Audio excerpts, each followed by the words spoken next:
Vous devez savoir que les religions sont vraiment un poison pour un être humain en général. Mais encore pire pour l'homme noir. Oui, je parle des religions. L'islam, le christianisme, le catholicisme, le judaïsme, le bouddhisme, l'hindouisme, etc. Elles sont mauvaises pour l'être humain, car elles sont fausses, elles ne décrivent pas du tout la divinité, ni Dieu non plus. Elles se font passer, ces écrits se font passer pour être la parole de Dieu, en réalité ce sont des hommes. Parce que les religions qui existent, ces livres que nous avons là, que j'ai cités, sont la création de l'homme blanc. Mais sachez que l'homme blanc existe sous différentes espèces. Les jaunes, les rouges, les blancs, les juifs, les arabes, tous ceux-là sont des blancs. Ils font partie de la race blanche. Donc, en comprenant cela, vous comprenez que sur la Terre, en réalité, il n'existe que deux races. À part les races métissées. Il n'existe que deux races. Race noire et race blanche. Et ensuite, il y a du métissage aussi qui existe, des métis, qui sont l'intermédiaire entre les races blanches que je viens de citer là, les diverses races blanches que je viens de citer là, et la race noire. Donc, toutes les races métisses qui existent proviennent de ces mélanges que je viens de vous donner là. Les Arabes sont des blancs.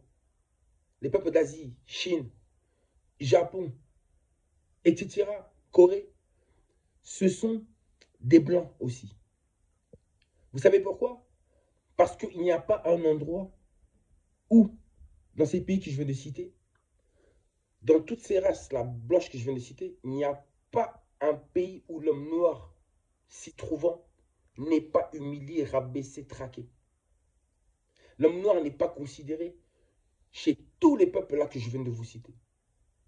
L'homme noir est détesté. Ils ont la haine de l'homme noir. Il n'est pas respecté. Ça a toujours été ainsi. Donc ça veut dire que depuis des temps les plus reculés, ces diverses races blanches se sont toujours alliées et ont toujours combattu l'homme noir. Ça a toujours été ainsi. Ils ont toujours voulu exterminer la race noire ou même s'accaparer de la terre noire, la terre des Noirs. Ça a toujours été comme ça. Et ça, il faut le savoir, c'est que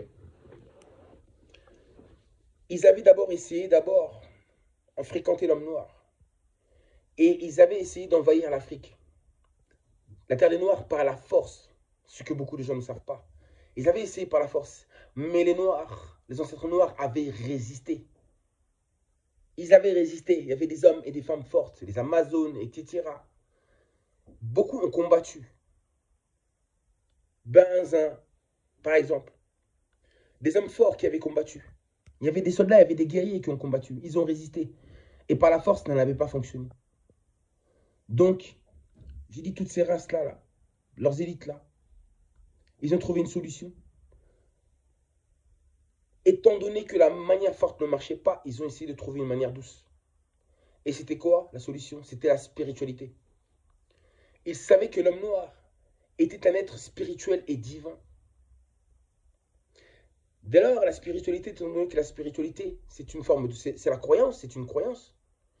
Ils se sont dit que pour atteindre les noirs, étant donné que ça ne marche pas par la force, qu'ils allaient les atteindre spirituellement. C'est-à-dire qu'il fallait qu'ils affectent, qu'ils touchent, qu'ils modifient leurs croyances. Ils savaient que l'homme noir connaissait déjà Dieu. Ils savaient ça. Mais ils ont voulu déformer la manière de l'homme noir de percevoir Dieu, de percevoir le Créateur. Vous avez compris? Ils nous ont fait fermer les yeux. Ils nous ont endormis à travers leurs écrits. Leurs écrits, ce sont des livres, comme j'avais dit, ce sont des livres d'envoûtement. C'est une forme de magie d'envoûtement. Ces livres font du mal déjà à tout être humain, mais ça fait encore beaucoup plus de mal à l'homme noir, car ils ont vraiment utilisé ces livres-là contre l'homme noir, mais pour vraiment lui faire du mal. Vous avez compris? Ils ont modifié notre façon de penser, notre façon de voir le Créateur. Et ils nous ont trompés. Ce livre-là, ce sont des livres pour des colons, écrits par des colons, par des esclavagistes. Je vous le dis encore. Regardez par exemple, Ce Jésus-là, là, que les Noirs, que vous glorifiez, là, c'est votre pire ennemi. L'Afrique a été envahie au nom de Jésus. Et au nom de Allah et de Mahomet, etc. Jésus, dans la Bible, qu'est-ce qu'il dit? Qu'est-ce qu'il dit? Que si on vous frappe, on vous met une claque de ce côté-là, vous devez tendre l'autre joue. En réalité, c'est ce qu'il voulait dire au peuple noir. On va vous frapper. Si quelqu'un vous frappe, ne ripostez pas, ne répondez pas, mais tendez l'autre joue. Et recevez encore des coups. Donc, les colons ont écrit cela. Et pour des gens qui étaient venus soi-disant qui avaient reçu la révélation de Dieu, qui étaient venus nous enseigner qui était Dieu, qui étaient censés nous enseigner ce qui était bon, comment aimer son prochain, ils ont fait tout le contraire de ce qui était écrit. C'est-à-dire que ils ont pris la place de celui qui frappe.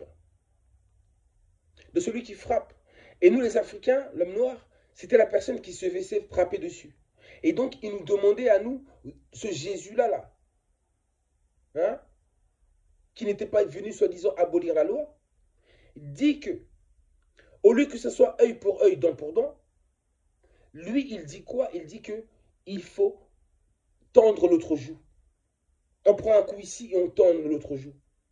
Donc, il voulait dire au Nord, ne ripostez pas, même si on vous frappe, même si on vous pend, même si on viole vos femmes ainsi que vos enfants, même si on vous humilie, même si on vous pille, on vous vole, même si on vous crache dessus, vous devez tendre l'autre joue et continuer à recevoir encore des coups.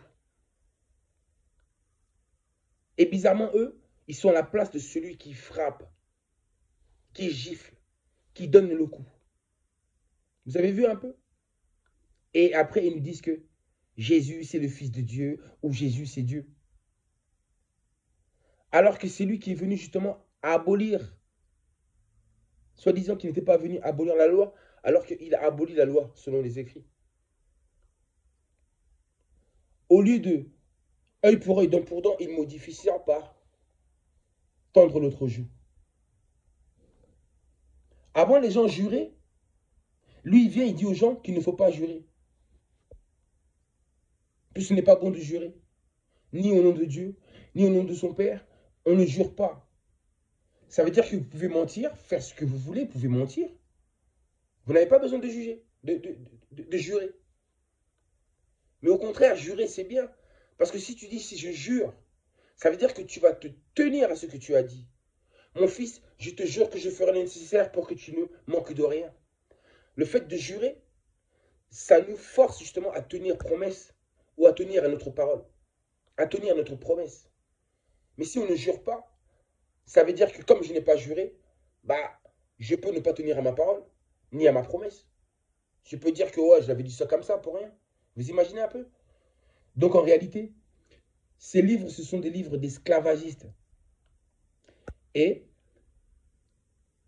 surtout, des livres qu'ils ont écrits exprès pour l'homme noir. C'était pour l'adoucir et pour la voir. Puisque les Noirs étaient forts physiquement. C'était des vaillants guerriers.